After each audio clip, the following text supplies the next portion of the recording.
हार नहीं होती, बिन मेहनत के फुलवारी कभी गुलजार नहीं होती। जो शेर जिगर ना हो तो कभी ललकार नहीं होती, हीरे को तराशे बिन उसमें चमकार नहीं होती। बिन प्रयासों के कुछ भी कभी हासिल नहीं होता, कोशिश करने वालों की कभी हार नहीं होती, कोशिश करने वालों की कभी हार नहीं होती। गिरते हैं शहसवार मैदान जंग में, वो तिफल ही क्या गिरे जो घुटनों के बल चले। ओ इरादे बुलंद जो ना हो अगर, तो फतह फिर कैसे मिले।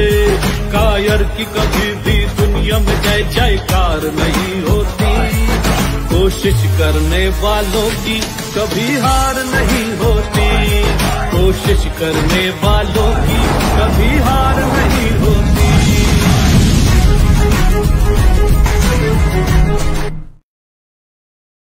हाय एवरीवन, नमस्ते, सत श्री अकाल, आदाब। Welcome to the RDD show. कोशिश करने वालों की कभी हार नहीं होती। और आप सभी कैसे हो? होप सो आप सभी अच्छे ही होंगे। दोस्तों, हमारे बीच आज एक ऐसी शख्सियत जुड़ने वाली है जिन्होंने अपने अभिनय से लोगों के दिलों में एक अलग पहचान बनाई है। एक ऐसी शख्सियत जो दिलों में राज करती है। जी हाँ, मैं बात कर रही हूँ theatre maker and Indian film actress Kanupriya Shankar Pandit ji की। जी हाँ दोस्तों, तो मिलते हैं हमारी आज की गेस्ट से और जानते हैं उनकी इंस्पायरिंग जर्नी के बारे में। हेलो, प्रणाम मैम। नमस्ते, प्रणाम। कैसे हो आप? Thank you so much. मैं बहुत अच्छी हूँ and thank you so much for having me इस शो पर। Thank you so much ma'am. And बहुत दिनों से बातें चल रही थी कि हम दोनों के बीच कुछ गुफ्तगू होगी, लेकिन चलिए आज कम से कम वो दिन आ गया। जी बिल्कुल मैम, और मैं आपकी बहुत बड़ी फैन हूँ। जिस तरह से आपने लोगों के दिलों में एक अलग छाप छोड़ी है, एक अलग पहचान बनाई है। Hats off ma'am and welcome to the RDD show. कोशिश करने वालों की कभी हार नहीं होती। और मैम, सबसे पहले तो मैं जानना चाहूंगी कि आपकी लाइफ में भी कभी ऐसे मोमेंट आए हो जब आपने कोशिश की हो और हार नहीं मानी हो?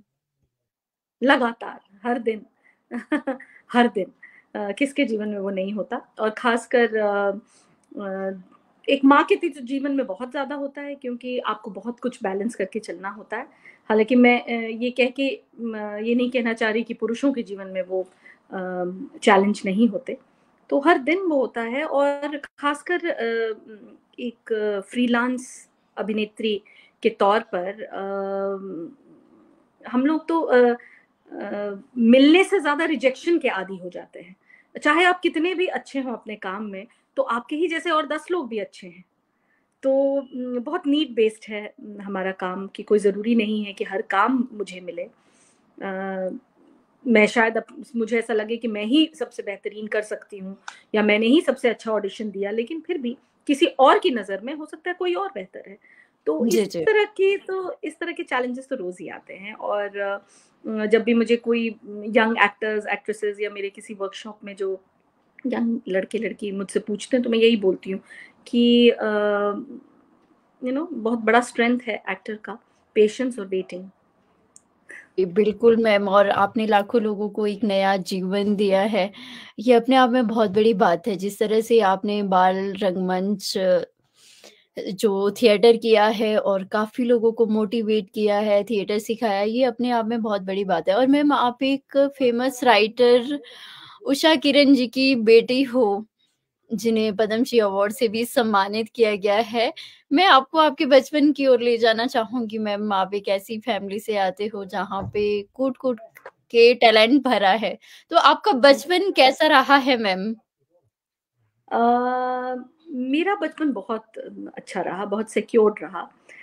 मैं पटना में पली बढ़ी। जन्म मेरा अभी जो झारखंड में बोकारो है, वहाँ मेरे पापा आईपीएस ऑफिसर थे, रिटायर्ड हुए वो डीजी होके 1 साल पहले नहीं रहे वो। माँ हैं, माँ बहुत सक्रिय हैं, जैसे कि आपने कहा पद्मश्री और साहित्य अकेडमी विनर हैं। तो दोनों की खासियत ये थी माँ और पिताजी की, कि उस जमाने के एजुकेशन इस पर के कारण जीवन में कुछ करने वाले लोग, सेल्फ मेड, वैसे तो लोग के साथ साथ मुझे जो अब जब मैं बड़ी हो गई हूँ और अब मैं जब पीछे मुड़कर देखती हूँ तो मुझे ऐसा लगता है कि वो लोग मूलतः कलाकार हृदय के लोग थे। भले पापा आईपीएस ऑफिसर हूँ, माँ एक प्रोफेसर हिस्ट्री की और लेखिका, तो लेखन वाला व्यक्ति तो वैसे भी बहुत इमोशनल जी। और एक हाँ अलग जज्बाती किस्म के लोग होते हैं, लेकिन दोनों ही कलाकार हृदय। ये यूं कि अपने बच्चों को तो लोग तरह तरह के एक्सपोजर देते हैं, जो भी समझदार लोग होते हैं, जो होलिस्टिक डेवलपमेंट में विश्वास करते हैं कि भाई आप स्पोर्ट्स भी खेलिए, आप संगीत भी सीखिए, नृत्य भी सीखिए, जिनको थोड़ा कल्चर और आर्ट से इंटरेस्ट है, मैं ऐसे लोगों की बात कर रही हूँ, वो सिर्फ जी। करियर की बात नहीं करते, वो एक होलिस्टिक अपब्रिंगिंग की बात करते हैं। ये अपब्रिंगिंग हम लोगों को मिला, हम चारों भाई बहनों को मिला, और हम चारों अपने अपने फील्ड में काफी ठीक ठाक कर रहे हैं। और मैं सबसे छोटी हूँ, मुझे शायद थोड़ा और अपॉर्चुनिटी मिल गया कि भाई तुम डांस सीखना चाहती हो तो सीखो। हालांकि मैं सीखना चाहती हूँ ये बात नहीं थी, इन लोगों ने मुझे एडमिशन कराया तो मुझे जी। इंटरेस्ट डेवलप, जो आजकल के पेरेंट्स करते हैं अपने बच्चों को, वो मुझे उसी समय मिला। मैं बचपन से रेडियो करती आई हूँ, ऑल इंडिया रेडियो में बाल नाटक किया है मैंने जी। बचपन में मैथिली, अपनी मातृभाषा मैथिली में थिएटर किया है। तो जाहिर सी बात है कि 6-8 साल का बच्चा खुद तो जाएगा नहीं, पेरेंट्स ही ले जाएंगे। तो हाँ, राइट मैम। बचपन यूं रहा। एक और बहुत खास बात थी बचपन में, अपार्ट फ्रॉम द फैक्ट कि माता पिता इस थॉट प्रोसेस के थे कि भाई है ना, आप भले आप बने आईएएस ऑफिसर लेकिन आप थिएटर भी करें, आप बने लॉयर लेकिन आप अगर आपको सितार बजाना है तो सितार भी सीखें, इस किस्म की अपब्रिंगिंग। लेकिन जैसे मुझे याद जी। है कुछ खास बात जो बचपन की अगर मैं बताऊं, तो जैसे किसी दिन हम आए स्कूल से और तैयारियां चल रही हैं, हॉल में चादरें बिछाई जा रही हैं, टेबल्स को खिसकाया जा रहा है, बड़ा हॉल हुआ करता था, पापा गवर्नमेंट सर्वेंट थे तो घर थोड़ा विस्तार वाला बड़ा घर था, तो जी। बिछाया जा रहा है, पता चला है 5 बजे कोई फोक गायक आ रहे हैं अपनी टीम लेकर, या फिर 5 शाम में कोई चाय पकौड़ा की तैयारी हो रही है और कुछ कवि सम्मेलन है या कथा गोष्ठी है, बड़े बड़े साहित्यकार आ रहे हैं देश के घर में, तो ये माहौल मिला। तो मैं उन बहुत ही लकी लड़कियों में से हूँ। मैं इसलिए लड़कियों पर खास तवज्जो दे रही हूँ क्योंकि आज भी मुझसे मेरे वर्कशॉप में या फिर मेरे कई को एक्टर्स जो मेरी उम्र के नहीं, मेरे से काफी छोटे, 25-30 साल के जी। यंग लोग भी कई बार जूझते हैं और बहुत परेशानी से वो किसी करियर को चुनते हैं। तो मुझे लगता है हाँ, उस मामले में मुझे ये एक्सपोजर मिला।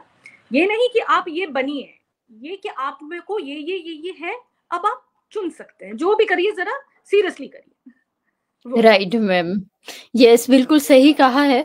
और मैम मैं बात करूँ, आपने आई थिंक 6 साल की एज में आपने थिएटर स्टार्ट किया था और परफॉर्म, तो वो जो फर्स्ट एक्सपीरियंस था मैम थिएटर की बात करूँ, क्योंकि लाइव ही इंटरेक्ट करना होता है ऑडियंस को, तो उस एक्सपीरियंस के बारे में मैं जानना चाहूंगी मैम। मतलब मुझे आज भी याद है वो एक्सपीरियंस, मैं मतलब आज भी रोमांचित होती हूँ उस बात से। एक नाटक था जिस दिन नदी बोली थी, जिसमें मैंने मतलब 6 साल की थी और मुझ पर ही एक ऐसी लड़की जिससे नदी बात करती, उसकी कहानी थी, ऐसी बच्ची जिसे माता पिता ने पढ़ने का मौका नहीं दिया क्योंकि वो लड़की थी। साउथ की कहानी थी, अडेप्टेड इन हिंदी।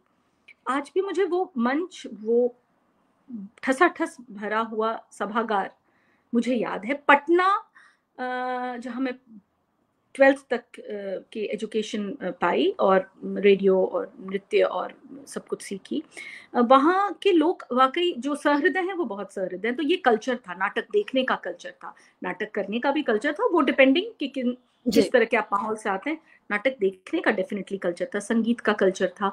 पटना में जो दशहरा का जो 10 दिन होता था उसमें बड़े बड़े नेशनल लेवल के आर्टिस्ट आते थे, तो लोग टिकट देकर जाकर के प्रोग्राम्स देखते थे, महंगे पैसे खर्च करके।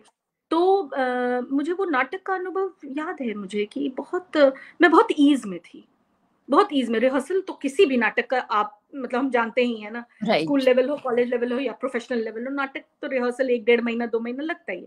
लेकिन मुझे याद है मैं कभी थकती नहीं थी नाटक के रिहर्सल के बाद, या कभी मैं आकर कंप्लेन नहीं करती थी माँ पापा को कि अरे मैं थक गई, मुझे डायलॉग याद करना पड़ा, मुझे पूरे के पूरे स्क्रिप्ट्स याद हो जाते थे।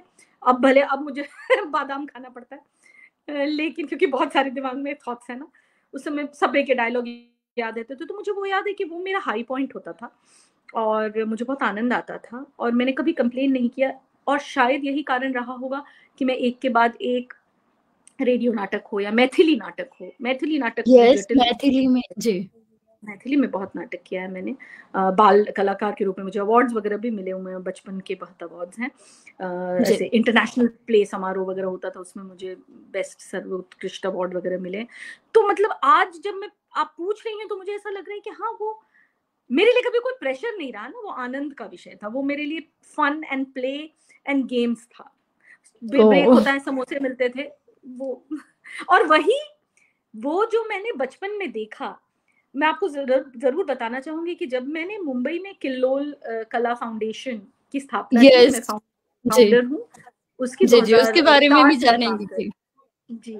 तो मुंबई में 2004 से मैंने, जब मेरी बेटी 2-3 साल की, 2 साल की थी, वो मेरे साथ चलती थी, 2 बेटियां हैं मेरी, तो तब वो थी 2001 की बॉन्ड। तो मैंने एक फॉर्म किया आसपास के बच्चों को पार्क में लेके, या बिल्डिंगों में भी आप किसी को बोल दीजिए चेयरपर्सन को कि भाई मैं नाटक करना चाह रही हूँ, तो कोई मना तो करता नहीं है।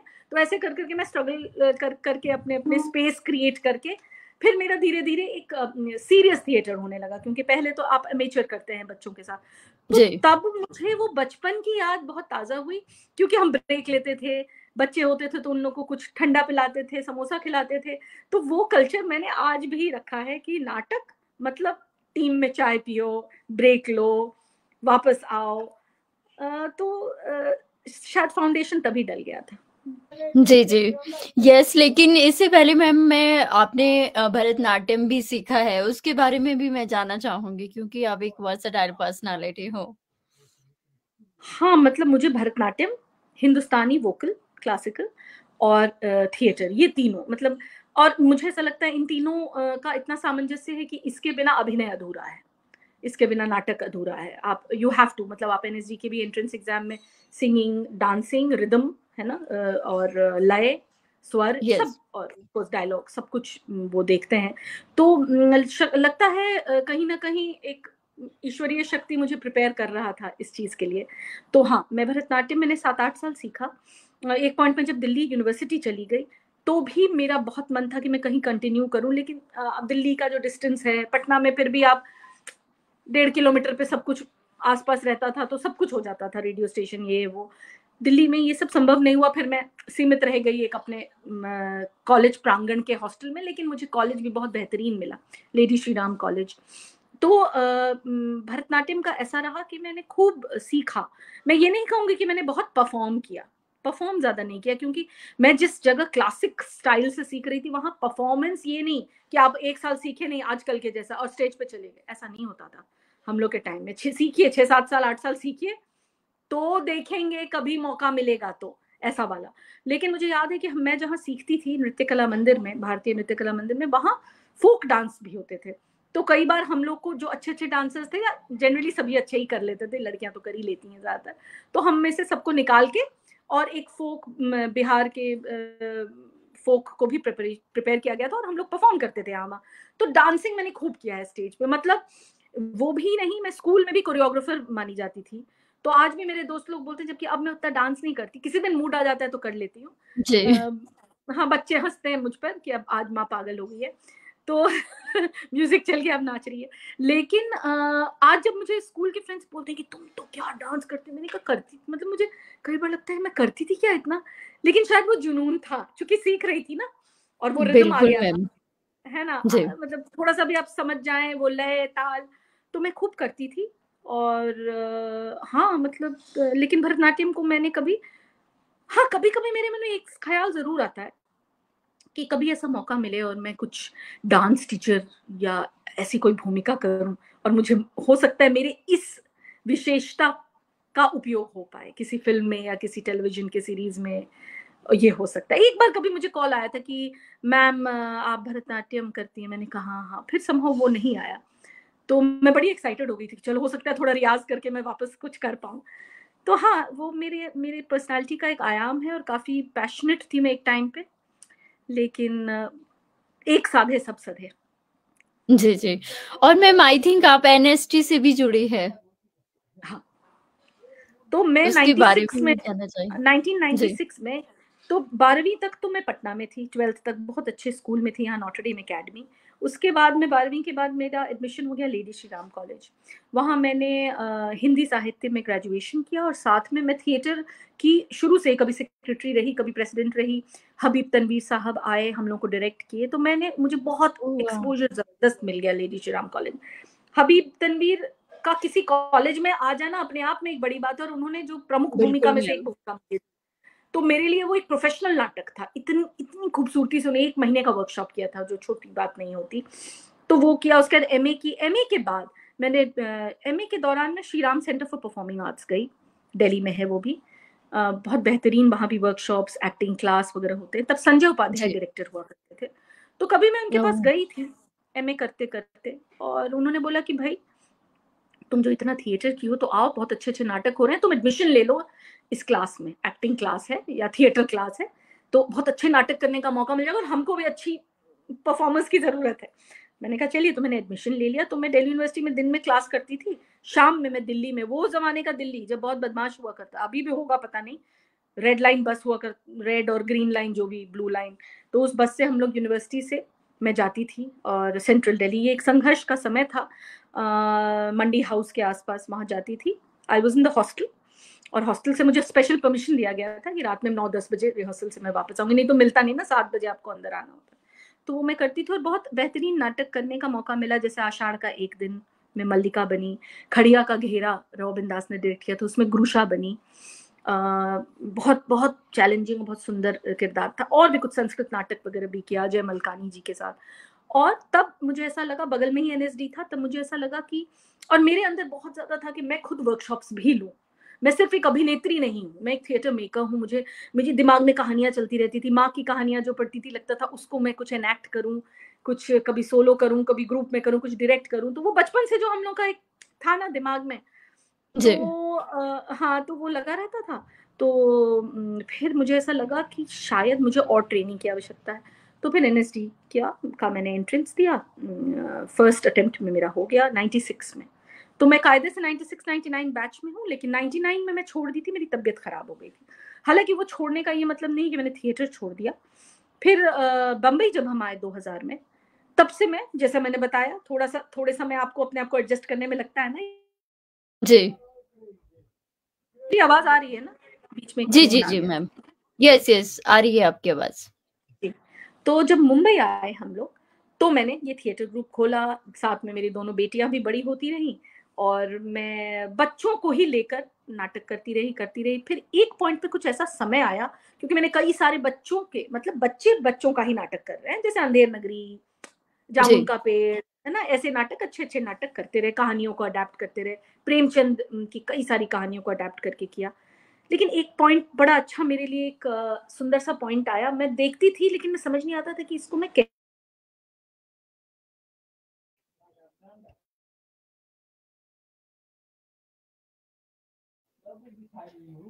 यस। आई थिंक मैम को,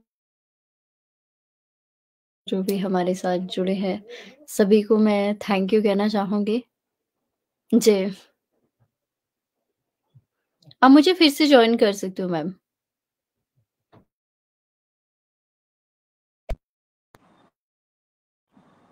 हाँ। जी मैम, प्लीज़ कंटिन्यू। तो मुझे एक अपॉर्चुनिटी मिला, जो उस पैटर्न ऑफ थिएटर को कहते हैं अडल्ट परफॉर्मिंग फॉर चिल्ड्रन।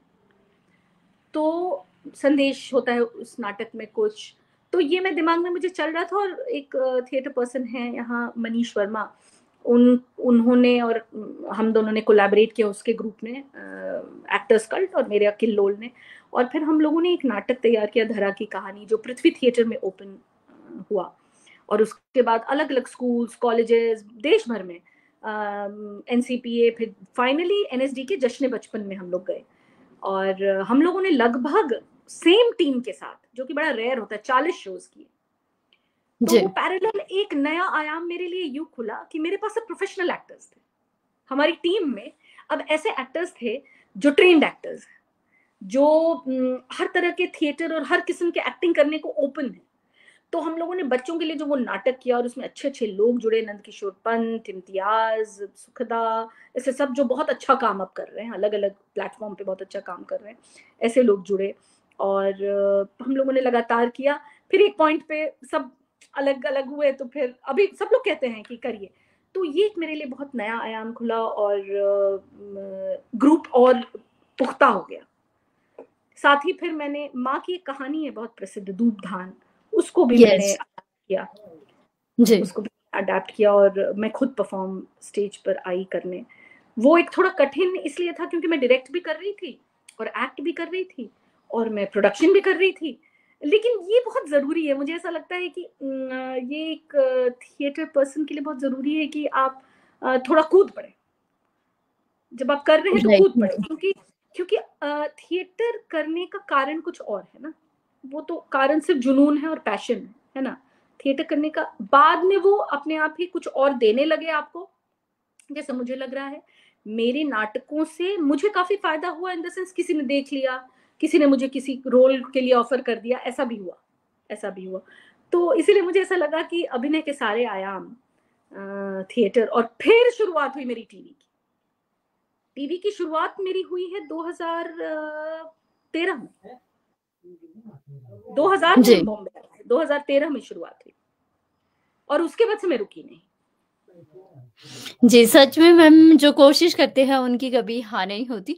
और मैम जो किलोल कला एकेडमी है उसका जन्म कैसे हुआ मैम? उसकी जो नाम रखा है आपने, इसके बारे में मैं जानना हाँ, चाहूँगी। नाम पे बड़ा काफी मतलब मैं दिमाग लगा रही थी, क्योंकि मूलतः मुझे मन था कि मैं बच्चों और यंग अडल्ट्स 16, 17, 18 साल के उम्र के तक, है ना, 6 साल, 5 साल, 2 साल भी के उम्र से लेकर 16, 17 के यंग अडल्ट्स तक के लिए मैं कुछ करूं। क्योंकि मुझे ऐसा लगा कि जो काम हम लोगों ने किया, हमारे जनरेशन ने, चाहे अनचाहे, हम सब के पेरेंट्स ने, हम लोगों के जनरेशन में चूंकि डिस्ट्रैक्शंस कम थे, टेलीविजन तो बाद में हम 8th 9th में गए तब तो टेलीविजन आया है, तो या कईयों के घर में पहले आया होगा, मेरे घर में 8th 9th में आया। तो बाय डिफॉल्ट हम सबको पढ़ने की आदत थी। बाय डिफॉल्ट कुछ नहीं पढ़ो तो कम से कम अमर चित्रकथा तो पढ़ ही लेते थे।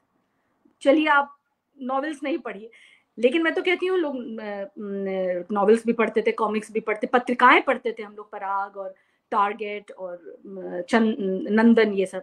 तो मेरे मन में कहीं ना कहीं ये था कि क्यों ना मैं एक ऐसा ग्रुप फॉर्म करूं जिसमें जो कुछ एक like a book club with some theatre, और उसी में से कुछ कहानियां निकल आए।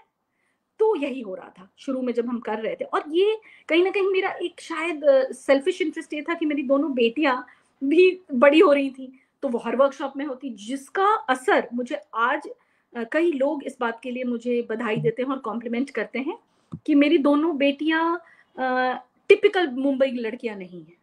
हालांकि मुंबई की लड़कियां बहुत अच्छी होती, मैं ये नहीं कह रही, लेकिन टिपिकल मतलब उनको एक्सपोजर और है, कविताओं का एक्सपोजर है, किताबों का एक्सपोजर है, संगीत का एक्सपोजर है, थिएटर का एक्सपोजर है, अच्छी फिल्मों का। इनफैक्ट आज के डेट में तो मुझे अच्छी फिल्मों का लिस्ट उनसे ही मिलता है कि तुमने ये नहीं देखा, ये तो देख लो, समय निकाल के मोबाइल पे ही देख लो, जैसे शूट पर हूँ। तो मेरा कहीं ना कहीं मुख्य उद्देश्य किल्लोल को फॉर्म करने का यही था कि बच्चों के साथ, बच्चों के लिए मिलकर कुछ करूं। तो किल्लोल नाम मुझे लगता है मेरी बड़ी बहन ने मुझे सजेस्ट किया था, कई सारे नाम आए। मेरी बड़ी बहन भी IPS ऑफिसर है और अगेन वो बहुत कलाकार, एकदम कलाकार हृदय हैं, उन कवि हैं, लेखिका हैं, बहुत टैलेंटेड हैं। तो कभी मैंने कहा कि मुझे ना कुछ ऐसा चाहिए, कलरव, क से कनुप्रिया, तो क से ऐसा कुछ था, तो उन्होंने कहा किल्लोल। हमने कहा किल्लोल, बड़ा सुंदर। तो उसको फिर जब रजिस्टर कराया तो उसको किल्लोल कला फाउंडेशन करके, शुरू में मैंने एक किसी बंगले में गराज स्पेस लिया, फिर वहां पे वर्कशॉप लेती थी, रेंट पे करती थी, और वहां एक सुंदर सा एक माहौल बन गया कि सारे 25, 30, 35, 37 बच्चे आ रहे हैं, उनके साथ खेल भी रहे हैं, कुछ किताबें पढ़ रहे हैं, कुछ कविताएं पढ़ रहे हैं। तो ये अब आपसे बात करते करते मुझे अचानक ऐसा फील हो रहा है और अच्छा हो रहा है, मैं आपसे इस बारे में बात कर रही हूँ कि कुछ सालों से ये छूट गया है मेरे से। कुछ सालों से यूं छूटा कि कोविड के कारण जो है, कोविड से 1 साल पहले से ही मैं कहूंगी, कोविड को ही सिर्फ दोष नहीं दूंगी, उससे असल में व्यस्तता इतनी बढ़ गई, समय ऐसा आ गया है कि अब थिएटर करने वाले एक्टर्स की बहुत पूछ है। तो हम जैसे एक्टर्स, हम जैसे एक्टर्स अब काफी बिजी हो गए हैं। मैं ही नहीं, मेरे जैसे, मैं लिस्ट आपको बता दूंगी, वो बिल्कुल मैम, बहुत बिजी हो गए। तो जो मैं अपनी टीम को उठा के, कई बार ट्रेन से भी हम लोग जाते थे, राजधानी से गए हैं, नॉर्मल भोपाल भारत भवन में शूट है तो भोपाल वाली ट्रेन से गए हैं, कई बार फ्लाइट से भी गए हैं हम लोग। एक बार थे कि अचानक हम लोग को पूरी टीम को बुलाया, शिलोंग या कहीं नॉर्थ ईस्ट में बुलाया था, त्रिपुरा, वहाँ कहीं तो बुलाया हम लोगों ने कहा कि इतने लंबा कहाँ से जाएंगे, सब बिजी हैं, तो फ्लाइट की टिकट दी गई सबको, पूरी टीम थिएटर करने फ्लाइट से जा रहे हैं, तो वो एक बड़ा मजा था। तो मुझे ऐसा लग रहा है कि इस चीज को साझेदारी में ही करना होगा। ऐसा संभव नहीं है कि आप, है ना, ये छोड़ के ये कर रहे हैं और ये छोड़ के वो कर रहे हैं, ऐसा नहीं होगा। जैसे आज के डेट में मैं टेलीविजन बस करके फारिग हुई कि अभी फिल्म कर रही हूँ, वेब सीरीज कर रही हूँ, उसी तरह थिएटर के लिए भी समय निकालना होगा। तो जी मैम, बिल्कुल उद्देश्य यही था।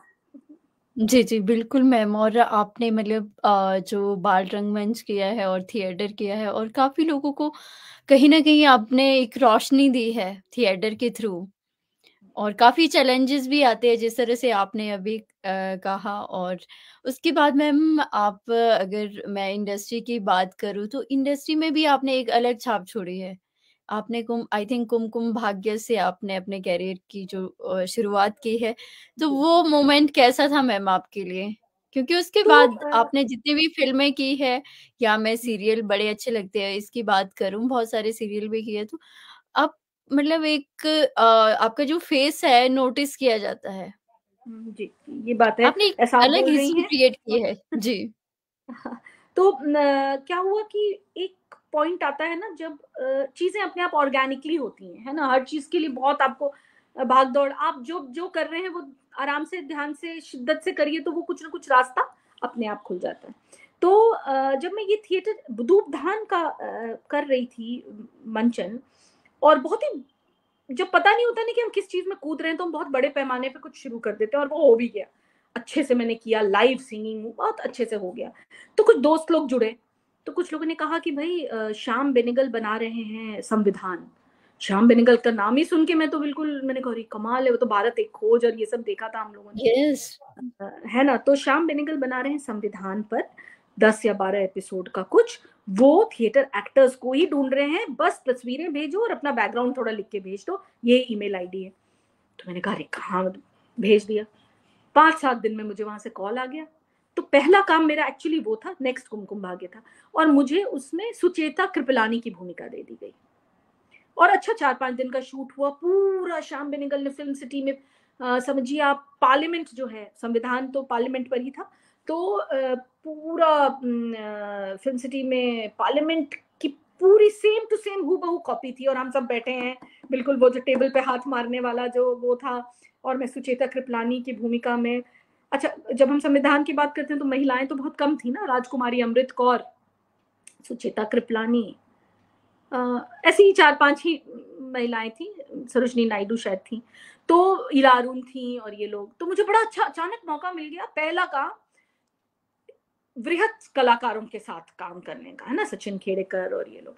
फिर बातचीत में ही कि भाई अब तो तुम कूद ही पड़ी हो, तो अब ये भी करो। तो फिर एक दोस्त है मेरी, सुप्रिया शुक्ला, जो कुमकुम भाग्य में जो सरला माँ बनती, उसने कहा कि भाई वो लोग ढूंढ रहे हैं अच्छे एक्टर को, तो तुम ऑडिशन दो।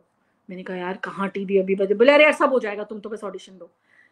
तो मैं कहीं जाके ऑडिशन दे के आई, और फिर कॉल आ गया, और कॉल आया तो मेरे हाथ पांव ये हो गए। मैंने कहा नहीं अभी मैं नहीं कर पाऊंगी। फिर बजट में मैंने कहा नहीं मैं तो नहीं करूंगी, मतलब मैं पहले ही ना कह रही थी कि नहीं अभी मुझे समझ नहीं आ रहा है ये कैरेक्टर मैं करना चाहूंगी क्या, ऐसे करके। लेकिन फिर एकदम मुझे प्रेशर वो लोग दें कि आप करके तो देखिए, आप क्यों ऐसा हो रहे, आप समझ लो ये आपका बालाजी में ऑडिशन है, आप करके तो देखो, फिर आप देखो। और फिर मैंने हाँ बोला, करने की इच्छा भी थी और डर भी था, आप समझ रहे हो, एक डर भी था कि हम क्या, मैं उलझ तो नहीं जाऊंगी टीवी में, कैसे मैनेज होगा, 12 घंटे का काम होता है। लेकिन जब आप, वही बात है, कोशिश करने वालों की हार नहीं होती, जब आप कूद पड़ते हो तो वो हो जाता है। फिर पूरा इंतजाम वगैरह किया, सब सपोर्ट सिस्टम है ही घर में, तो वो सब करके और मैंने काम शुरू किया। मुझे लगता है काफी अप्रिशिएट किया गया उस कैरेक्टर को। मुझे फीडबैक्स जो मिलते थे ऊपर से भी, मैं अपने तरीके से करती थी, जो मेरा स्टाइल था, एक सटल स्टाइल था, वो करती थी, मैं ओवर करती नहीं थी। उनको वो पसंद आ गया, जो टेलीविजन में अमूमन कम होता है, सटल थोड़ा ओवर होता है, लेकिन अभी चीजें बदल रही हैं। फिर लगातार मुझे बैक टू बैक बालाजी के एक के बाद एक इंपॉर्टेंट रोल्स मिलने लगे। सोनी पल का कुछ तो है तेरे मेरे दरमिया, ये दिल सुनता है ना, ऐसी स्टार प्लस का। उसके बाद बीच में मैं कुछ और एक बड़जात्या प्रोडक्शन के साथ मैंने किया हाफ मैरिज। फिर मैं बीच में बद्रीनाथ की दुल्हनिया भी कर ली, फिल्म कर ली, आलिया भट्ट की माँ का रोल कर लिया, मिलन टॉकी।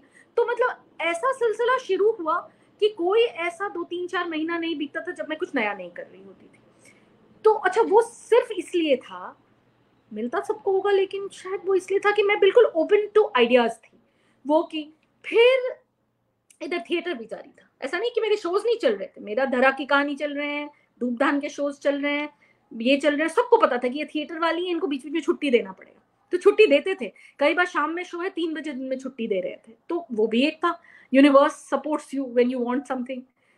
फिर कुछ कर रही थी, और तब मुझे बड़ा वाला जो अच्छा काम, मुझे बहुत मजा आया बालाजी के साथ, वो था कसौटी जिंदगी के। वो बहुत बड़े पैमाने पर उन लोगों ने किया और मुझे बहुत सुंदर किरदार दिया। और मुझे एक क्रिएटिव ने बाद में बताया, शायद औरों के साथ भी होता होगा, लेकिन ये मेरे साथ भी हुआ, कि बोला कि मैम आपका किरदार जो भी लिखा गया था, हम लोग को नहीं पता था कि वो क्या होने वाला है, क्योंकि आपका तो 4-5 लाइन का ब्रीफ था, आपने पता नहीं उस किरदार को कहाँ आप ले गई और वो क्या बन गया। तो वो मेरे लिए बहुत बड़ा कॉम्प्लीमेंट था। शायद मैं जो रिएक्शंस देती थी, या जो काली प्रसाद मुखर्जी मेरे पति बने थे, बहुत अच्छे एक्टर, तो हम दोनों की जो साझेदारी हुई, और भी सारे जो को एक्टर्स थे, तो then I realise that it is something that I started enjoying. मजा आया, ड्रामेटिक सीन्स किए मैंने, स्ट्रॉन्ग सीन्स किए, बहुत मजा आया, और पॉपुलर शो था। और फिर बच्चा जानता है। बिल्कुल बिल्कुल। और मेरे किरदार को सबने अप्रिशिएट किया, सभी के किरदार को अप्रिशिएट किया उसमें, तो बिकॉज एक पॉपुलर शो के आप जब अहम हिस्सा होते हो, तो फिर तो आप वो हो जाते हो। और स्टार प्लस का शो था, सबसे बड़ी बात। तो कोविड आ जाने से थोड़ा नुकसान हो गया, कोविड आ जाने के, लेकिन कसौटी के एंड में, कोविड के जस्ट पहले, मैंने एक और शो साइन कर लिया। मैंने इन लोगों को बोला कि मुझे बहुत सुंदर किरदार मिला है सोनी चैनल में, और मैं करना चाहूंगी, और इन लोगों ने हाँ बोला। वो किरदार था जो मेरे दिल के बहुत करीब है, लेकिन मैं कोविड आ गया तो वो रुक गया। कमलेश्वरी देवी का किरदार था, स्टोरी 9 मंथ्स की। पता नहीं कितने लोगों ने देखा है, लेकिन आज भी अगर आप सोनी लिव पर देखें, वो किरदार एक मास्टरपीस किरदार था। वो मेरा फेवरेट किरदार है अभी तक। तो वो भी किया कोविड के बीच में, फिर बड़े अच्छे लगते हैं। तो बड़े अच्छे लगते में भी आपने बहुत ही अच्छा किरदार किया है मैम। बहुत अच्छा था, बहुत बहुत ही कमाल का था। जी यस मैम। जितने भी आपने किरदार किए उसमें अलग छाप छोड़ी है मैम। आप चाहे कसौटी जिंदगी की बात करें, या कुमकुम भाग्य की बात करें, या फिर बड़े अच्छे लगते हैं। और मैम मैं एक जो आपने फिल्म की थी जिसमें आलिया भट्ट की मॉम का रोल किया था, बद्रीनाथ की दुल्हनिया, उसके बारे में मैं जानना चाहूंगी। आलिया के साथ आपका जो एक्सपीरियंस रहा है वो कैसा रहा है मैम? तो आलिया और वरुण थे उसमें, और भी को एक्टर्स बहुत अच्छे थे, ऋतुराज सिंह थे, स्वानंद किरकिरे थे। अच्छा एंसेम्बल था। तो मेरे लिए वो फर्स्ट फिल्म थी, फर्स्ट कमर्शियल फिल्म, बड़ी फिल्म। और इसी तरह से कभी मुकेश छाबड़ा कास्टिंग कंपनी के यहाँ से वैभव का फ़ोन आया कि भाई ऐसे ऐसे, मैम आप कहाँ की हैं? तो मैंने कहा मैं हूँ तो पटना की। हाँ, मुझे लग रहा था आप कहीं उधर की हैं, पटना लखनऊ। मैंने कहा नहीं, मैं तो पटना की हूँ। तो बोले एक कहानी है, जो कानपुर के लोग हैं, इलाहाबाद मतलब उस एरिया के, तो प्लीज़ आप हम लोगों से मिलिए। तो मिली, एक ऑडिशन दिया, और इमीडिएटली मुझे आ गया कॉल कि आप आलिया भट्ट की माँ हैं। तो मज़ा आया, सोच के अच्छा लगा। क्यों नहीं अच्छा लगेगा? आलिया भट्ट तब हाईवे कर चुकी थी, तो एक संजीदगी से उसको लेने लिया जा रहा था ना इंडस्ट्री में, स्टूडेंट ऑफ द ईयर के बाद। तो बहुत अच्छा लगा, बहुत प्यारी है, बहुत टैलेंटेड है, बहुत हार्ड वर्किंग है, दोनों, वरुण और आलिया दोनों। तो वो मेरा पहला अवसर था स्टार किड्स के साथ काम करने का। और ये फिल्म, लेकिन जो डायरेक्टर थे शशांक खेतान, वो बहुत हम्बल और बहुत प्यारे। उनके लिए बहुत जरूरी था कि एक एक इम्पोर्टेंट किरदार है, एक एक, तो वो सब पर काम करते थे। तो बहुत अच्छा लगा, बहुत अच्छा अनुभव था। मैं ये नहीं कहूंगी कि कुछ चैलेंजिंग था, या कुछ ऐसा था कि मैंने एकदम जैसे मैंने अभी जो ज़रा हट के ज़रा बच के किया है, वो चैलेंजिंग था। वो भी सारा अली वो खान के उस पर साथ। जी। आऊँगी मैं, हाँ, उस पर आऊँगी मैं। तो ये कोई चैलेंजिंग नहीं था, लेकिन मज़ा ये था कि मैं धर्मा प्रोडक्ट मेरी पहली फ़िल्म और मैं धर्मा प्रोडक्शन के साथ कर रही हूँ। यानी धर्मा प्रोडक्शन और यशराज टाइप के लोग कमर्शियल सिनेमा करने यस। वाले, तो वो और इत्तेफ़ाक कुछ ऐसा कि वो कुछ सिंपल चीज़ बना रहे हैं, तो वो कुछ कभी खुशी कभी गम नहीं बना रहे थे। वो बद्रीनाथ की दुल्हनिया जिसमें उनको मेरी ज़रूरत पड़ गई, है ना? तो वो मैं बस ये कह सकती हूँ कि मैं लकी थी, और दैट आई वाज़ मतलब एकदम सही वक़्त पर आपको सही चीज़ कई बार मिल जाती है। उससे मुझे कुछ फ़ायदे मिले। उससे फ़ायदे ये मिले कि टेलीविज़न में थोड़ा बेटर मुझे वैल्यू मिला इन टर्म्स ऑफ फ़िनांसेस, और भी कुछ फ़ायदे ये मिले कि आप एक बहुत बड़े बैनर के तले एक हिट फ़िल्म का हिस्सा है। वो हमेशा फ़ायदेमंद होता है जी, ना? जी। एक हिट फ़िल्म हमेशा फ़ायदा देता है। जी तो मैम। वो रहा, और लेकिन अगर सच पूछें तो चैलेंज तो मेरे लिए ये था, ज़रा हट के ज़रा बच के, बहुत। और मैम फ़िल्मों की बात करूँ तो फ़िल्मों में भी आपने बहुत अच्छा काम किया है, और सबसे जो मतलब चैलेंजिंग रोल रहा है मैम, क्योंकि अभी आपने हाल ही में, मैं ओटीटी पे भी आऊँगी, अभी हाल ही में हाँ, आपकी जो वेब सीरीज़ आई है अ, उसके बारे में भी हम जानना चाहेंगे। I think lost story 2। Lust lust stories 2, yes, जिसमें और लव एक और स्टोरीज़ किया 2। है, जी, इश्क, हाईवे इश्क। हाईवे विश इश्क, हाईवे यस। हाईवे है अमेज़न मिनी सीरीज़, और जी, लस्ट स्टोरीज़ तो खैर नेटफ्लिक्स पर है। जी, जी। जी। तो मैम आपने टीवी में भी काम किया है, फ़िल्मों में भी काम किया है, थिएटर में भी काम किया है, क्योंकि जो एक थिएटर आर्टिस्ट होता है, उसके लिए कुछ भी इम्पॉसिबल नहीं है, I think according to me. क्योंकि थिएटर में हम बहुत कुछ सीखते हैं, एक्टिंग की जो बारीकियाँ है, हर चीज़ों का हमें जो नॉलेज मिलती है, वो थिएटर से मिलती है, हुँ, क्योंकि आपने रिसर्च भी बहुत किया है, कहीं न कहीं। और आपका जो जुनून है मैम, उसकी वजह से मैं आपको सैल्यूट भी करना चाहूँगी, क्योंकि बहुत सारे ऐसे मतलब बच्चे भी हैं जो एक्टर बनना चाहते हैं।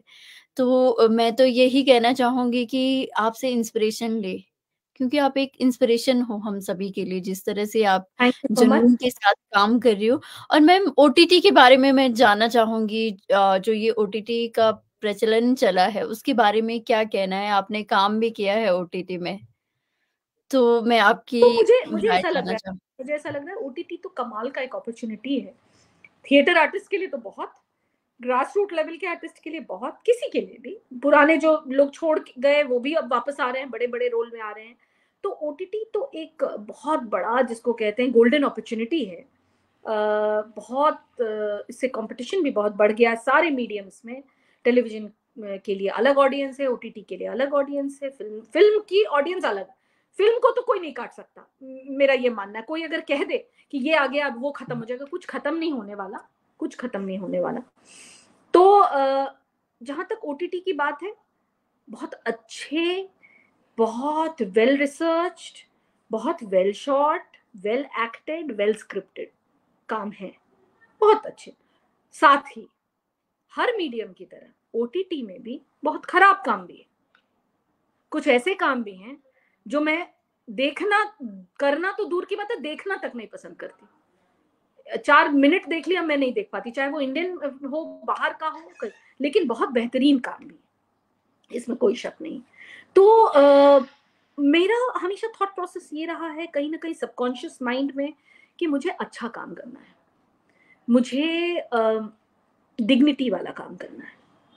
मुझे ये मैं नहीं कहती हूँ गंभीर काम करना है। भाई गंभीर काम मैं कहती हूँ मस्ती मज़ाक करो, ज़रा हट के ज़रा बच के में मैं मतलब एक टाइमिंग वाला काम था, लेकिन वो गंभीर काम था। गंभीरता से मेरा मतलब है कि उसके पीछे की मेहनत बहुत गंभीर, उसके स्क्रिप्ट पर काम की गई, एक्टिंग पर काम की गई, पूरे के पूरे उस सिनेरियो पर काम की गई। तो मैंने मन में सोच लिया है कि मुझे अच्छा काम करना है, चाहे मीडियम कोई भी हो, मुझे डिग्निटी से काम करना है, जहाँ मुझे बाद में खुद देखकर ऐसा ना लगे कि अरे! ये मुझे क्लियर है। तो इसीलिए ओटीटी बहुत कमाल है, बट अच्छा ओटीटी करना है। जी, जी, बिल्कुल मैम। और मैम आपने एड फ़िल्में भी की है। एड बहुत किए जिसमें मैंने बीच में। यस, जिसमें मतलब बहुत ही आई थिंक 30 सेकंड में आपको मैसेज देना होता है हाँ, और वो एक्सप्रेशन सब कुछ मतलब बहुत मुश्किल भी होता है, मुश्किल लेकिन होता आपने है यस काफ़ी एड फ़िल्में की है। ही है। हाँ, और मुझे इन जी, सब का कारण मैं आपको बताती हूँ, what is the reason behind. अब मैं, आप बात करते करते आप सोचते हो, सब कुछ करने का कारण सिर्फ एक है कि मैं थोड़ी तैयार किस्म की इंसान हूँ और रेडी एक्टर हूँ। अगर तो मुझे कोई स्क्रिप्ट मिली, अब जैसे कल मुझे एक ओटीटी वेब सीरीज की स्क्रिप्ट, मेरे मन में वो चल रहा है कि मैं, मुझे लिख के पूरा याद करना है, बहुत ज्यादा स्क्रिप्ट दे दिया है, 5-7 पेज 10 पेज, तो याद भी तो करना होगा। लेकिन अगर आपको कोई चीज किसी ने बोला, आप भले वैसा काम 4 कर चुके हैं, उसने नहीं देखा, वो आपको चाह रहा है आप ऑडिशन दें, तो कहीं ना कहीं सारे मीडियम्स में काम करने का, चाहे theatre, ad, TV, OTT, films, ये 5 मीडियम है। इस सारे मीडियम में, और वॉइस, मैं वॉइस भी देती हूँ वैसे, तो इन सारे मीडियम यस, में काम करने का कारण सिर्फ एक है कि मैं प्रस्तुत हूँ, मैं ऑडिशंस देती हूँ। अगर मुझे स्क्रिप्ट पसंद आई, चाहे वो एड हो, एड में भी बहुत चीजें मैं रिजेक्ट करती हूँ, मुझे वो भीड़ भड़क्का वाला कुछ भी बेतुका एड में नहीं करती, मैं देख लेती हूँ, हाँ बहुत बढ़िया, अब मैं कर लूंगी। तो वो जो मैं ऑडिशन भेजती हूँ, तो जाहिर सी बात है, मैं भले 10 एड की हूँ, लेकिन मैंने ऑडिशन 200 दिए होंगे। जैसे एक यंग इंसान देता है, जैसे एक पुराने लोग देते हैं, मैं वैसे ही करती हूँ। तो मुझे मूल मंत्र जो अपने अपने करियर का, चाहे वो अगर कोई यंग आर्टिस्ट, ऐसे एस्पिरेंट्स सुन रहे हैं जिनको इस करियर में आना है, तो भाई जी, मैं ये बता दूं, ऑडिशन से नहीं बचना है, ऑडिशन करना है, क्योंकि वो आपका प्रैक्टिस है। कई बार आप फ्रस्ट्रेटेड फील करेंगे, कई बार ऐसा लगेगा कि क्या है भाई, मैंने इतना बेहतरीन दिया था, लेकिन उनको कोई शक्ल कुछ और चाहिए, उनको बहुत बहुत दुबला चाहिए, बहुत मोटा चाहिए, कोई बहुत डार्क इंसान चाहिए, कोई बहुत ब्राउन है, कुछ भी हो सकता है। परफॉर्मेंस में प्रॉब्लम नहीं है, लेकिन आप ये परफॉर्मेंस के कारण आपको कुछ और मिल जाता है। एक मैं आपको एग्जांपल देती हूँ, मैंने आर बल्कि की एक फिल्म के लिए ऑडिशन दिया था कभी, जी, ऐसे ही कभी मैं बड़े अच्छे के सेट से आ रही थी, मुझे 4-5 दिन से मैसेज आ रहा था किसी एक कास्टिंग ग्रुप की लड़की का, जो मेरी स्टूडेंट भी हुआ करती थी कभी। उसने कहा मैम प्लीज आप ये फिल्म का ऑडिशन है, दे दीजिए। वो फिल्म आ भी गई है, अगर आपने देखी हो, संयमी खेर की, शबाना आजमी थी जी, उसमें, तो वो जी, कैरेक्टर जी, हटा दिया गया। तो मैंने शबाना आजमी की बहू संयमी खेर की माँ के लिए ऑडिशन दिया था, ठीक है। तो हो गया, हाँ वेरी नाइस वेरी नाइस, कोई खबर नहीं। फिर मैंने बाद में पूछा भी क्या हुआ भाई, तो बोला हाँ मैम वो एक्चुअली कैरेक्टर ही हटा दिया, अब सिर्फ दादी पोती है, माँ नहीं है बीच में। मैंने कहा चलो ठीक है।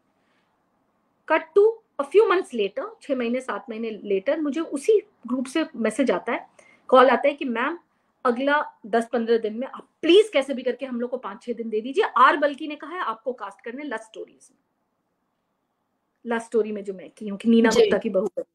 जी, जी, उस समय मुझे थोड़ा पछतावा, मैंने कहा यार शबाना आजमी के साथ काम करने का मौका मिल जाता, नहीं मिला। और उन आर बल्कि को मेरा वो ऑडिशन याद रहा जो मैंने रात में 11 बजे दिया था, जिसके कारण मैं थोड़ी सी वो भी थी कि अरे यार इतना अच्छा दिया। उस ऑडिशन के बल पर मुझे ये कास्टिंग मिली, ओह!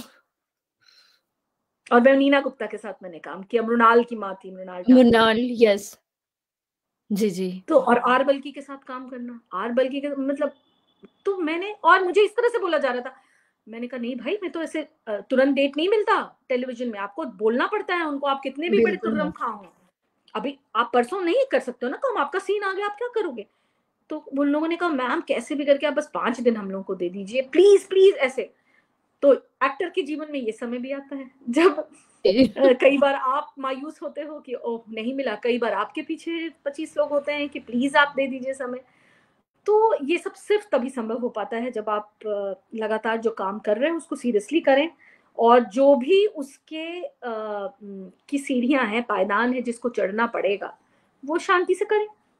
और क्या तरीका है। Right ma'am. जी, जी। और मैम आपका रोल मॉडल कौन रहा है? एक इंस्पिरेशन जिसने आपको अ, हमेशा इंस्पायर किया है? तो क्योंकि फिल्म हमारा कोई में ना कोई ऐसा रहता मतलब है। बहुत इंटरेस्टिंगली फिल्म में मुझे, बचपन में जब हम लोग फिल्में देखा करते थे, टेलीविजन पे ही देखते थे, बाद में वीसीआर आ गया था, तो मुझे जया भादुरी बहुत पसंद है। मुझे उनका नेचुरल स्टाइल ऑफ परफॉर्मेंस, फिर थोड़ा और कभी कभी गाइड वगैरह देखी तो मुझे वहीदा रहमान बहुत पसंद थी। सो वहीदा रहमान एंड जया भादुरी, भादुरी तब हम लोग बोलते थे, बच्चन बाद में हुई, लेकिन मुझे जया भादुरी का स्टाइल इतना अच्छा लगता था कि वो इतनी सिंप्लिसिटी में वो इतनी बड़ी बड़ी बातें कह जाती थी और इतनी इंटेंस परफॉर्मेंस कर जाती थी। तो मुझे वो सिंप्लिसिटी, शायद मैं आज भी, मेरा मेन शायद यूनिक सेलिंग पॉइंट मेरे पर्सनालिटी का सिंप्लिसिटी है, शायद मुझे वो अट्रैक्ट करता था। तो वो कहीं ना कहीं when it comes to performance, फिर थोड़ा different parallel style of cinema में स्मिता पाटिल और शबाना आजमी मुझे बहुत पसंद आती थी, दीप्ति नवल पसंद आती थी। तो इस तरह के लोग मुझे बहुत पसंद आते थे। मतलब मैं उनमें से नहीं थी कि मुझे माधुरी दीक्षित और श्रीदेवी इस पे मैं बड़ी वो होती थी।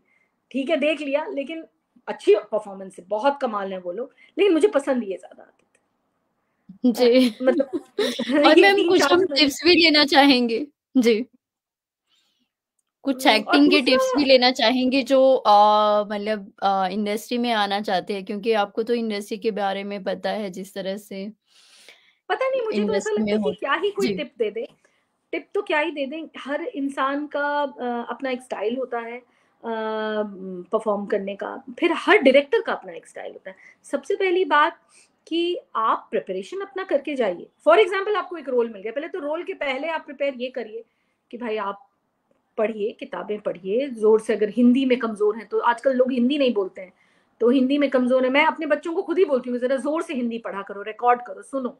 तो हिंदी की किताबें पढ़िए, नाटक पढ़िए, है ना। अगर आपने कहीं कोई फॉर्मल एजुकेशन नहीं लिया थिएटर और एक्टिंग में, तो आप इतना तो कर ही सकते हैं। ये करिए, रिकॉर्ड करिए, सुनिए, if you want to become an actor. पहले तो भाषा पे पकड़ करिए। उसके बाद ये तो रहा, ये तो प्रिपरेशन की बात हुई। फिर आपको ऑडिशन मिलता है, सीरियसली ऑडिशन दीजिए, लगातार दीजिए। अपने आप पता चल जाएगा कुछ 6 महीने साल भर के अंदर कि आपके अंदर किस चीज के लिए पैशन है, क्या आप सच में पैशनेट हैं या फिर आप सिर्फ ग्लैमर से अट्रैक्ट होके इधर आए। तो इस फील्ड में ग्लैमर तो है नहीं, ग्लैमर बिल्कुल नहीं। मुझे ऐसा लगता है कि जब आप काम कर रहे हो तो उसमें ग्लैमर नहीं है, उसमें सिर्फ स्किल है और टैलेंट है। एक चीज जो मुझे बहुत इंपॉर्टेंट लगता है, एबिलिटी टू फॉलो इंस्ट्रक्शंस। वो क्या बोल रहे हैं वो आप सुन रहे हैं और उसको कर रहे हैं, वो है। दैट मीन्स आपको प्रेजेंस ऑफ माइंड रखना है, आपके मेमोरी अच्छा। तो मतलब एक इन टोटलिटी मुझे रखना है कि तैयारी यही है, तैयारी यही है कि आप प्रेजेंट में रहिए। आप जो कर रहे हैं उसके बारे में आप मतलब उसकी इज्जत करिए। ये नहीं कि हम कैजुअली कर रहे हैं कि ये तो बहुत कुछ। तो मेरे लिए पर्सनली अगर मुझसे पूछा जाए तो मुझे तो कुछ खास ऐसा, मतलब ग्लैमर से मैं कभी आकर्षित हुई नहीं। मुझे लव फॉर द आर्ट ज्यादा है, ज्यादा आकर्षित किया। और मुझे ऐसा लगा मुझे और कोई चीज तो मैं इस इंटरेस्ट और इस कंसिस्टेंसी के साथ नहीं कर पाऊंगी। जी जी, इस मतलब ये बात तो आपने बहुत थिएटर ही अच्छी कही है मैम जी, क्योंकि आप अपने काम से प्यार करती हो। और आजकल जो आज की जनरेशन है, हम लोग शॉर्टकट अपनाना चाहते हैं, स्टार बनना चाहते हैं, सोशल लेकिन मीडिया अपने भरपूर काम मौका भी दे जी रहा है। सोशल जी मीडिया, अभी मुझे किसने बुलाया कहीं, कुछ खास पैसा वैसा ऑफर किया और मैम आइए आप स्टेज पे, आपको बस अवार्ड देना है कहीं नॉर्थ ईस्ट या कहीं। फिर मुझे बोलता एकदम रुआसा होके, जी मैम आप अपने इंस्टाग्राम पे डबल टिक तो लगवाओ। मुझे बोला, मैं हंस रही थी, जी, मैं वो तो मेटा ने फैसिलिटी दी है, 699 आप पर मंथ पे कर मुझे सकते बोल हैं रहा और है। आप टिक लगा सकते हैं जी तो मैं हंस रही थी, मैंने कहा कि मतलब तुम तो मुझे बिना डबल टिक के अप्रोच किए ना, तो तुम्हें उससे क्या लेना देना। तो द पॉइंट इज कि अभी तो ग्लैमर और पैसा कमाना और बीइंग अ सेलिब्रिटी, मैं स्टार की बात नहीं कर रही हूँ, बीइंग अ सेलिब्रिटी तो कोई बड़ी बात है ही नहीं। कोई बहुत लोग बन जाते हैं, बट जी कंसिस्टेंसी के साथ। मतलब अगेन मैं उसी बात पर आऊंगी कि कितना भी कुछ आ जाए, कितना भी कुछ आ जाए, सिनेमा का अपना महत्व है, किताबों का अपना महत्व है, टेलीविजन भी कहीं नहीं जाने वाला, मुझे तो नहीं लगता कि कहीं जाएगा। एक खासा हमारे पॉपुलेशन का पार्ट टेलीविजन देखता है, उसमें से एक खासा पार्ट दूरदर्शन देख रहा है, दूरदर्शन भी कहीं नहीं जा रहा। तो मुझे ऐसा लगता है कि सारी चीजें साथ में पैरेलली चलेंगी। अब आप पर है कि आप किस किस चीज को एक्सप्लोर कर पा रहे हैं, किस किस चीज को जी एक्सप्लोर। जी हाँ, मैंने अभी कॉन्शियस डिसीजन किया इस साल कि बड़े अच्छे लगते हैं के बाद मैंने टेलीविजन नहीं किया। उसका कारण एक ये था कि मैं थोड़ी सी रेस्ट करना चाह रही थी, इन द सेंस माइंड और फिजिकली। कुछ घर शिफ्टिंग वगैरह भी था, मैं थोड़ा फिटनेस पे ध्यान, मतलब मेंटल फिजिकल, एक होता है ना योगा करना और जी, ये वो, कुछ पढ़ना लिखना चाह रही थी, कुछ थिएटर करना चाह रही थी, हालांकि थिएटर किया नहीं, लेकिन करना चाहिए थी। फिर मुझे अपने आप ही फिल्म और ये जैसे ही जरा हटके जरा बच के और लव स्टोरीज आया, तो फिर मुझे वेब सीरीज और फिल्म के ही अब ऑफर आ रहे हैं ज्यादा। टीवी भी आ रहा है, लेकिन टीवी को मैंने रोका हुआ है अभी थोड़ा। तो मैं कर रही हूँ तो जी, वही है। अब आप पर है कि आपको थोड़ा कई बार कॉन्शियस डिसीजन करना होता है, थोड़ा ब्रेक दीजिए, 2-4 महीने दीजिए, फिर राइट मैम। अगले पड़ाव पर पहुंचिए। जी, तो जी, मुझे ऐसा लगता है कि अगर आप परफॉर्मर हैं, अभिनेता हैं, अभिनेत्री हैं, तो बस इस बेसिक प्रिंसिपल्स को फॉलो करिए, और जो जो चीजें आपके हिसाब से, आपको क्या लगता है आपके लिए सही है, वो करिए। मेरे हिसाब से हो सकता है बिल्कुल। कई लोगों को लगे अरे बड़ी, ये तो बड़ी रिजिड है। जी, जैसे मुझे गाली वाली होता है तो मुझे प्रॉब्लम हो जाता है, मैं ये सब मैं रियल लाइफ में भी नहीं देती, मुझे लगता है अरे यार ये कहाँ, मतलब मैं ये सब चीजों को रिप्रेजेंट नहीं करूँ। इसका ये मतलब नहीं कि कोई और करो, तुमको जो पात्र करना है करो, बट सबके जी, अपने जी, रूल्स होते हैं, है ना? तो रूल बनाओ जी, अपने, और रूल के हिसाब से चलो। Right ma'am. बिल्कुल सही कहा है और इसी कारण से आप बहुत ही डाउन टू अर्थ हो मैम। हाँ, और मतलब सच में मैंने तो मतलब मैं बहुत कुछ सीख रही हूँ। आप तो सच में हम सभी के लिए एक इंस्पिरेशन हो मैम। जिस तरह से आपने काम किया है और कर रही हो, ये अपने आप में बहुत बड़ी बात है। और मैम इसके अलावा अगर मैं हॉबीज़ की बात करूँ तो आपकी हॉबीज़ क्या-क्या है? तो एक जनरल किताबें पढ़ना और म्यूजिक, संगीत सुनना। संगीत हमारे यहाँ चाहे वो कारवां रेडियो हो या वो अपने अपने कमरे में सबका कुछ ना कुछ स्टाइल चलता रहता है, कभी किसी का लाउड हो तो वही चल रहा होता है, कभी मेरे मेरे संस्कृत के श्लोक बहुत चलते हैं मेरे घर में। और आप आवाज सुन पा रही हैं, क्योंकि आपका थोड़ा सा डिस्टरबेंस हो रहा है। जी, जी, जी मैम। सुन रही हैं, यस, ओके, यस। ठीक है, बस। मैं सुन पा रही हूँ। जी, तो एक जी। संगीत बहुत प्रमुख हॉबी हॉबी है मेरे पूरे परिवार का ही, तो वो चल रहा होता है। वैसे भी मैं सुनती हूँ, और मतलब अच्छा लगता है, हर तरह का instrumental, classical, modern, rock, pop, everything. तो एक तो वो, दूसरा मुझे एक जो इस बीच में मुझे बहुत स्ट्रॉन्ग हॉबी कह लीजिए, ये शायद ये भी मेरे पिता और मामा लोगों से मेरे अंदर आया है, वो है मुझे बहुत ज़बरदस्त खेती और बागवानी का शौक हो गया है। Oh wow ma'am! हाँ, बहुत। तो मेरे पास मुंबई में मेरा जो घर है, पता नहीं कैसे तो मुझे ईश्वर ने दे दिया। मेरे घर में पीछे, नहीं तो मुंबई में ऐसे घर नहीं होते, वो तो बिल्डिंगें जी, होती हैं। तो मेरे घर में पीछे एक छोटा-सा जगह भी है, और छोटी-सी जगह है जहाँ पे आम, केला, अमरूद का पेड़, शहतूत वगैरह है। और वाह! तो बहुत छोटा-सा एक गार्डन है जिसको हम लोग पानी देते हैं, और उसी में अब हम लोग थोड़ा कुछ और भी लगाना चाह रहे हैं। थोड़ी मैं व्यस्त हो गई थी तो नहीं कर पाई, अभी करूँगी जाके। तो वो सब है। अ, तो वो एक मेरा बहुत ज़बरदस्त शौक हो गया है। मैं चाह रही हूँ कि मैं कुछ ज़मीनें लेकर उसमें कुछ खेती-बाड़ी करूँ, और साथ में मैं उसमें थिएटर का कुछ रेज़िडेंसी या कुछ खोलूँ। तो ये सब थोड़ा-सा लॉन्ग टर्म प्लानिंग है, एकदम अभी तुरंत कर लेना संभव नहीं है, क्योंकि बहुत कुछ चल रहा है जीवन में। ये वो टाइम है ना जब जी, काम का सिलसिला निरंतर चल रहा है, तो फिर आपको फिर काम को सीरियसली लेना पड़ता है ना, क्योंकि क्या होता है कि बिल्कुल हम मैम। लोग कॉन्ट्रैक्टबद्ध एक्टर्स है ना। हमने जब कॉन्ट्रैक्ट साइन किया तो फिर दुनिया चाहे इधर से उधर हो जाए, आपको अपना काम करना है। Right ma'am. ये एक और या बहुत इम्पोर्टेंट रूल है हमारे करियर का, कमिटमेंट। जी, आपको कमिटमेंट फॉलो करना होता है, और ये सारी जी, कमिटमेंट भाई, ये सारी कमिटमेंट, आप कोई नौकरी तो करते नहीं है वहाँ, आप एक एक्टर हैं, आपको बुलाया गया है वो काम करने के लिए, तो इसीलिए कमिटमेंट बहुत जरूरी है यहाँ। तो हाँ, ये एक बागबानी और खेती बाड़ी का एक बहुत जबरदस्त शौक हुआ है। तो वो ये मैं बहुत ही लाइक, अच्छा शौक है मैम क्योंकि अभी आपने देखा ही होगा ड्यूरिंग कोविड जिस तरह से हमने प्रकृति के साथ खिलवाड़ किया है उसका पता तो आपको होगा। तो ये आप बहुत ही अच्छा काम कर रही हो and thank you so much ma'am और मैम जाते-जाते क्या मैसेज देना चाहोगी आप हमारे ऑडियंस को, जो हमारे साथ जुड़े हैं? जाते जाते देखिए, अगर आप एक्टर्स और इस मीडिया से जुड़े हुए हैं, तब तो मैं यही कहना चाहूंगी कि बिल्कुल टाइमलाइन में मत बांधिए चीज़ों को, और कि मैं तो 26 तक ये और 28 तक ये और 32 तक ये सब मत बांधिए।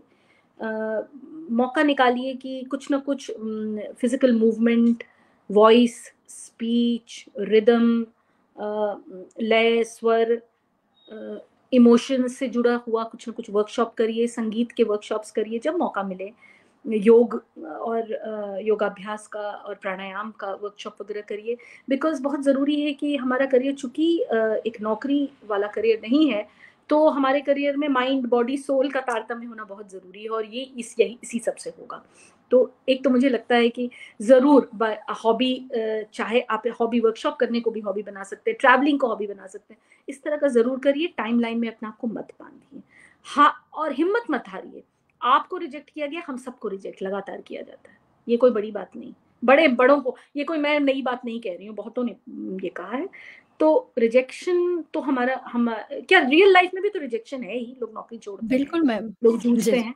हाँ, और हमारे करियर में चूंकि स्टेक ज्यादा है, आप बहुत जब बनते हैं तो बहुत बन जाते हैं, तो उसका थोड़ा सा खामियाजा भी ज्यादा है, भुगतना पड़ता है। तो वो मुझे लगता है कि इस प्रिंसिपल को फॉलो करते हुए अगर हम करें और कोशिश करें कि ऐसी संगति रखें आसपास जो थोड़ा सा कहीं ना कहीं कुछ लर्निंग ही हो, और ये किसी भी स्टेज में, मैं कह रही हूँ किसी भी स्टेज में। ऐसा नहीं है कि यंग है तो आप बड़े डिसिप्लिन हैं, बड़े हो गए तो कोई डिसिप्लिन ही नहीं फॉलो कर रहे हैं, ये इस चीज़ में मैं बिलीव नहीं। I believe in trying to practise what I preach. तो ये है, और बाकी be kind to yourself and to the environment. Thank you so much ma'am, thank you so much. आपने अपना कीमती समय हमें दिया, और सच में मैम हमें बहुत ही अच्छा लगा आपसे मिलकर, और बहुत कुछ सीखने का मौका मिला। Thank you so much ma'am, thank you so much. Thank you so much for having me on your show.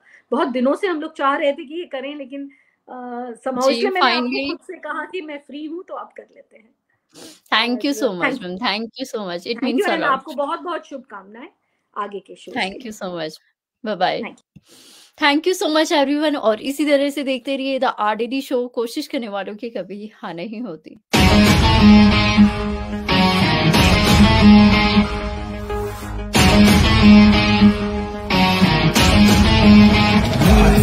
तूफान से टकराए बिन कश्ती पार नहीं होती, बिन मेहनत के फुलवारी कभी गुलजार नहीं होती, जो शेर जिगर ना हो तो कभी ललकार नहीं होती, हीरे को तराशे बिन उसमें चमकार नहीं होती, बिन प्रयासों के कुछ भी कभी हासिल नहीं होता, कोशिश करने वालों की कभी